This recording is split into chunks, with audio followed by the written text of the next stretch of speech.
Hello साथियों, नमस्कार। लोकसभा सामान्य निर्वाचन 2024 विधानसभा क्षेत्र 65 बुलंदशहर में एक प्रति दी गई है, जिसमें जो भी सामान है पीठासीन अधिकारी द्वारा प्राप्त किया जाना है। उन प्राप्त प्रपत्रों को क्रमवार जो भी विवरण है उनको 2 प्रतियों में जमा करना होगा।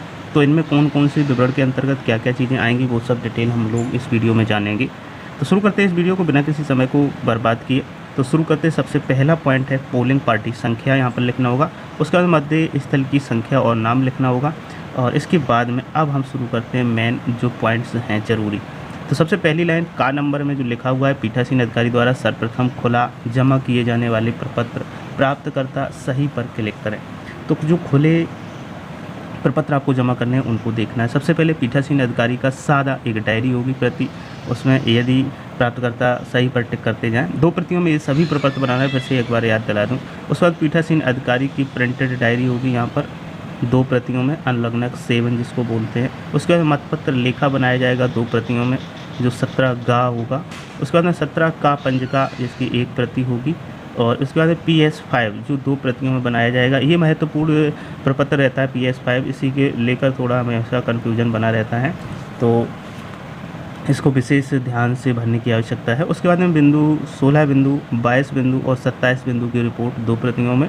इसके बाद में मॉक पोल सर्टिफिकेट भाग 1, भाग 2 और भाग 3 इनको देना है। तो ये तो थे एक विवरण। दूसरा खा नंबर जो विवरण है उसमें मतदान में प्रयुक्त EVM का विवरण होगा। स्ट्रॉन्ग रूम में रखे जाने हेतु और प्राप्तकर्ता सही पर निशान लगाएंगे। सबसे पहले एड्रेस टैग सहित सील्ड CU आपने दिया है, उसका नंबर भी यहाँ पर नोट करिएगा, सही का निशान लगाइएगा।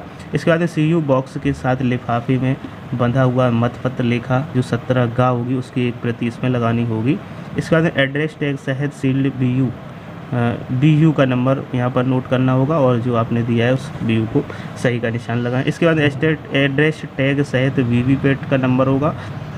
नेक्स्ट मॉक पोल जो करवाया उसके दौरान यदि VVPAT से निकली हुई जो पर्चियाँ होती हैं, 7 पर्ची 7 तरीके की निकलती हैं जो VVPAT के सही होने का सबूत देती हैं, वो काले लिफाफे में रखकर पिंक पेपर सील से बंद किया जाएगा, वो देने होंगे।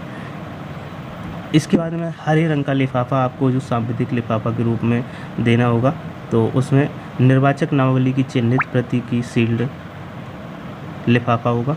उसके बाद में प्रयुक्त मतदाता पर्ची का सील्ड लिफाफा होगा।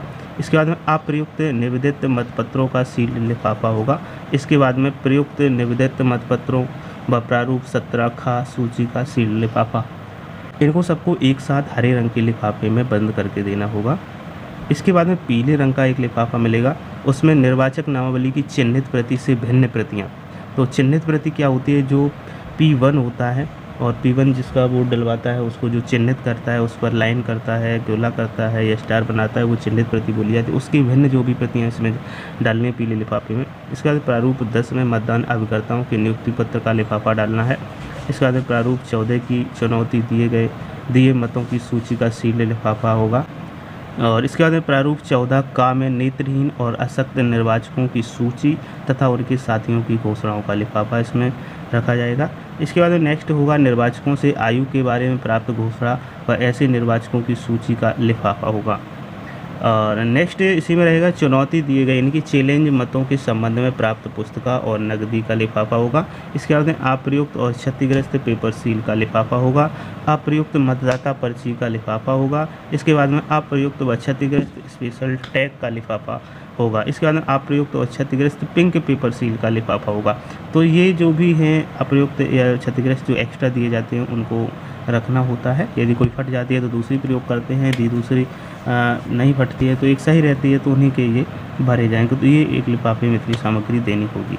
तो ये इस प्रकार से सामग्री यहाँ पर बुलंदशहर विधानसभा में जमा करनी है, वहाँ का ये विवरण है। और लगभग सेम ही सभी में रहता है, अन्य जगह भी लगभग इसी तरीके से जमा किए जाएंगे। उसके बाद नीचे जो है प्राप्तकर्ता के हस्ताक्षर और यहाँ पर पीठासीन अधिकारी का नाम, मोबाइल नंबर और पूरे हस्ताक्षर करने होंगे।